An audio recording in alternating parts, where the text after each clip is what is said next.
द्वारिका में ले आए तो चलते चलते वह रुक्मणी महारानी जी के महल में प्रवेश करने लगे। द्वारपालों ने रोक दिया, अरे महाराज कहाँ जाते हो? द्वारपालों ने जब देखा तो एकदम जीर्ण शीर्ण अवस्था में श्री सुदामा जी महाराज हैं।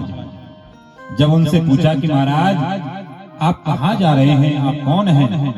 तो कहा महाराज हम आपके जो राजा हैं श्री कृष्ण उनके मित्र हैं।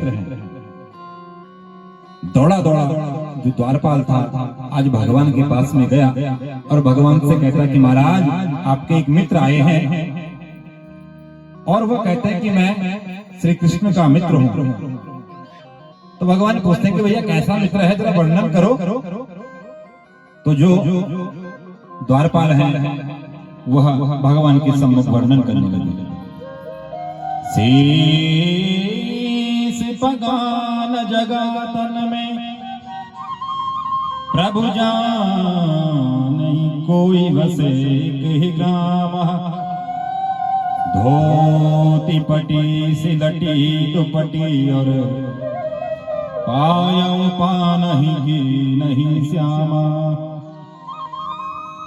द्वार खड़ो तुझ दुर्बल देख रयो चकिसो वसुधा विराम, पूछत दीन दयाल कुनाम बतावत आपन नाम सुदामा।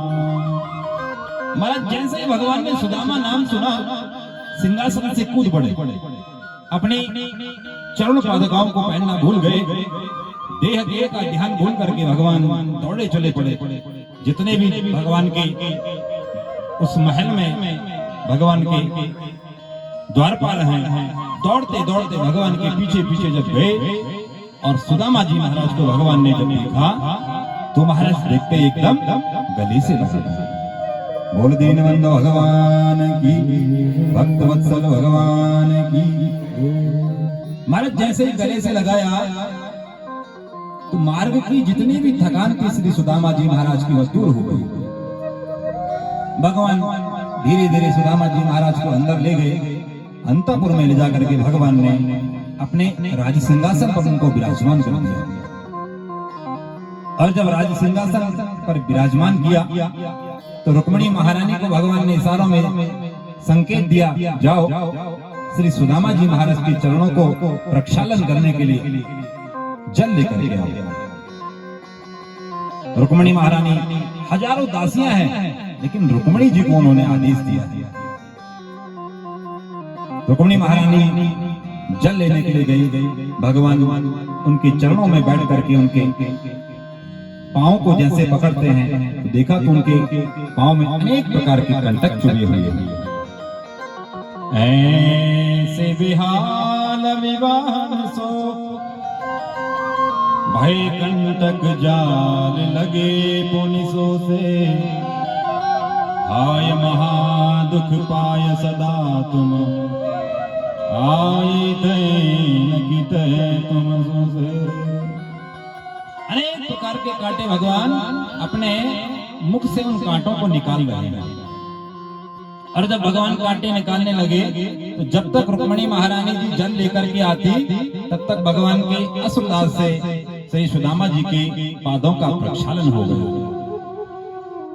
देख सुदामा की दीन दशा करुणा करके करुणा निधि रोए, पानी परात सुहात छुबो नहीं, नैनन के जल से पग धोए। भगवान के नेत्रों से ही जब जल बहने लगा तो आज उनके पादों का प्रक्षालन हो गया। प्रीतो व्यमुंचदं बिंदुन नेत्राभ्याम पुष्करेक्षणं। महाराज जैसे ही रुक्मणी महाराज रानी जल लेकर के आई उन्होंने देखा कि भगवान के पादों का प्रक्षालन भगवान के नेत्रों के अस्त्र बिंदु से हो चुका है।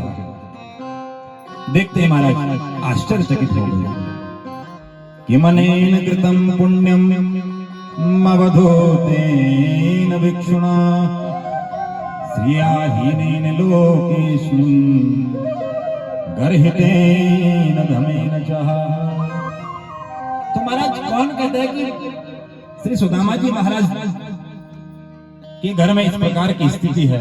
साक्षात लक्ष्मी और साक्षात नारायण आज जिनकी सेवा में लगे हैं, बड़ा बड़ा सौभाग्यशाली है। बोलो भक्तवत्सल भगवान की। भगवान ने अनेक प्रकार के व्यंजनों के माध्यम से उनका स्वागत और सत्कार किया, और स्वागत सत्कार करने के तत्पश्चात भगवान जब आपस में बातें करने लगे तो गुरुकुल की बातें याद आने लगी। और गुरुकुल की बातें याद करते करते भगवान पूछते हैं, अरे सुदामा ब्राह्मण देवता भैया आपका विवाह हुआ या नहीं? तो भगवान कहते हैं, सुदामा जी कहते हैं कि अरे कृष्ण सच बताओ, आज तुम्हारी भाभी ने ही तुम्हारे पास भेजा है। तो भैया भाभी ने भेजा है तो कुछ न कुछ हमारे लिए दिया होगा। तो सुदामा जी महाराज बड़ी संकुचित होने लगे कि भैया इतना बड़ा महाराजा धीराज और मेरी 4 घर की मांगी हुई चावल है। तो श्री सुदामा जी महाराज ने भगवान को चावल ने दिए। भगवान समझ गए भैया बहुत देर से तुम अपने हाथ को बिल्कुल दबाए हुए हो, क्या बात है? हाथ में कोई दर्द तो नहीं? समझ गया सुदामा जी महाराज, समझ गए। और भगवान ने तुरंत पोटली को खींच करके आज उन चावलों का भगवान ने सुंदर भोग ग्रहण किया है। और भोग को ग्रहण करने के तत्पश्चात भगवान ने श्री सुदामा जी महाराज को अपनी लोक की एक संपदा भगवान ने मन ही मन में उनको दान दी। और माँ जो श्री सुशीला जी हैं, उनको उन्होंने एक संदेश उनके द्वार में भेज दिया। होनी सी हो गई अब ना ऐसी होई, भाभी तेरे महल में नित्य द्वादशी होई। महाराज उन्होंने कहा कि आज से जो आपके घर में नित्य प्रति एकादशी बनी रहती थी वह आज से दूर हो गई। भगवान ने सुंदर उनका स्वागत सत्कार किया, और स्वागत सत्कार करने के बाद भगवान ने उनको विदा कर दिया। मन ही मन सोच रहे हैं श्री सुदामा जी महाराज, भैया स्वागत सत्कार तो बड़ा जोर का किया, लेकिन आते वक्त कुछ दिया नहीं। लेकिन जब घर गए जहां उनकी कुटिया थी, वहां देखा तो महाराज विशाल भवन भरे हैं, और उन भवनों में श्री सुशीला जी सुंदर सोने की थाल में आरती की थाल लेकर के खड़ी है, और श्री सुदामा जी का दिव्य स्वागत कर रही है। देखते ही महाराज श्री सुदामा जी महाराज प्रसन्न हो गए। बोल दीनबंधु भगवान की, भक्तवत्सल भगवान की। भगवान जब कृपा करते हैं तो अप्रत्यक्ष रूप से करते हैं, प्रत्यक्ष रूप से नहीं। इस प्रकार भगवान ने दीनहीन श्री सुदामा जी महाराज को भगवान ने अपना मित्र बनाया। आगे चल करके एक बार सूर्य ग्रहण लगा, तो सूर्य ग्रहण में सभी गोपवाला वृंदावनवासी आज कुरुक्षेत्र में स्नान के लिए आए। और जब कुरुक्षेत्र में स्नान के लिए आए तो भगवान भी अपने समस्त परिकर के साथ में वहां स्नान के लिए पहुंचे। आज महाराज कई वर्षों के बाद भगवान की अपनी मां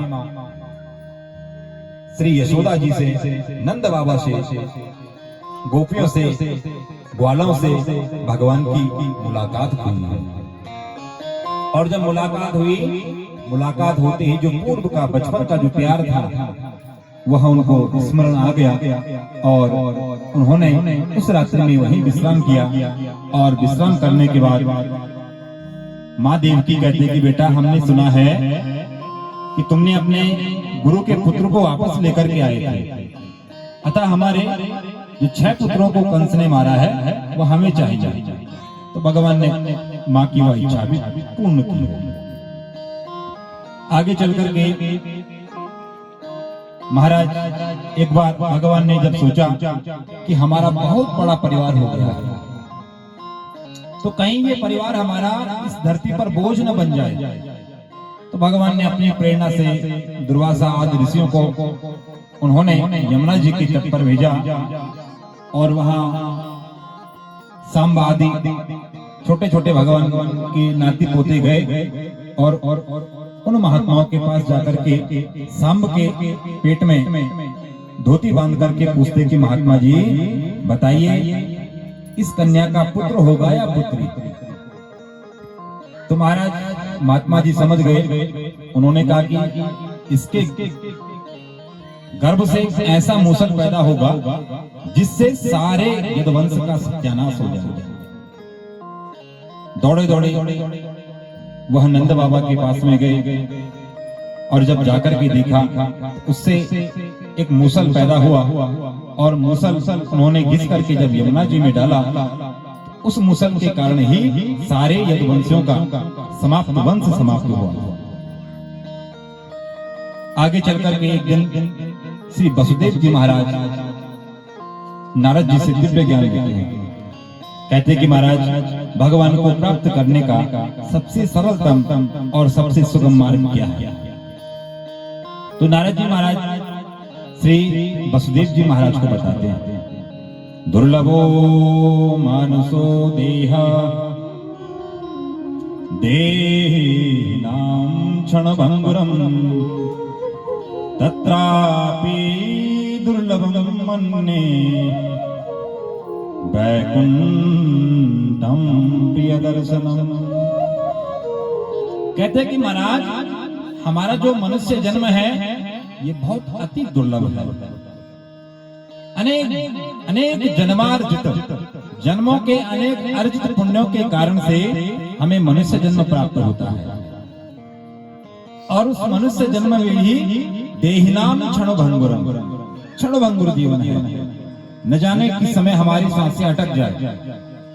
तो महाराज ऐसे क्षणभंगुर जीवन में परमात्मा को कैसे प्रसन्न किया जाए।